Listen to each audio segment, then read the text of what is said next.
Hi friends, இன்றைக்கி நம்ம என்ன வீடியோ பார்க்க போகிறோம்னு சொல்லி பார்த்தீங்க அப்படின்னா, ஒரு அன்பாக்சிங் வீடியோ தான் பார்க்க போகிறோம். ஆஜியோலேருந்து வந்து ஒரு குர்தா செட் வந்து நான் ஆர்டர் பண்ணியிருந்தேன். ஸோ கலர் வந்து இந்த பிங்க் வந்து ரொம்ப நல்லா இருந்துச்சு, அதனால தான் நான் ஆர்டர் பண்ணியிருந்தேன். ஸோ இதில் வந்து நமக்கு வந்து ஒரு குர்தா, தென் வந்து ஒரு ஆர்கானிக் ஃபேப்ரிக் பேண்ட், நெக்ஸ்ட் ஆர்கான்ஜாவில் வந்து ஷால் வந்து கொடுத்துருந்தாங்க, துப்பட்டா. ஸோ துப்பட்டா வந்து ரொம்ப சூப்பராக இருந்துச்சு.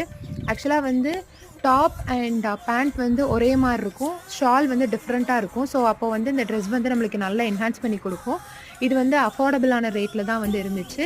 ஒரு சின்ன கோல்டன் கலர் டிசைன் வந்து நம்ம டாப்பில் வந்து கொடுத்துருந்தாங்க. அப்புறம் வந்து கையில் ஹேண்ட்லேயும் கொடுத்துருந்தாங்க, டாப்பில் இருக்கக்கூடிய ஹேண்ட். அப்புறம் வந்து பேண்ட்டில் வந்து பாட்டமில் கொடுத்துருந்தாங்க. ஸோ நல்லா இருந்துச்சு. இது வந்து ஸ்ட்ரெயிட் குர்த்தா. இது வந்து நம்ம டெய்லி வியர்க்கு வந்து யூஸ் பண்ணலாம், ஆஃபீஸ் வேறு இல்லட்டா காலேஜ்க்கோ வந்து நம்ம டெய்லி போகலாம். இந்த வீடியோ உங்களுக்கு பிடிச்சிருந்தா மறக்காமல் சாய்ஸ் சாட் சேனல் சப்ஸ்கிரைப் பண்ணுங்கள். வேறு எதுவும் வீடியோ போடணுமா அப்படின்னு சொல்லிட்டு கமெண்ட் பண்ணுங்கள். இந்த ட்ரெஸ்ஸோட லிங்க் வந்து நான் டிஸ்கிரிப்ஷன் பாக்ஸில் ஷேர் பண்ணுறேன்.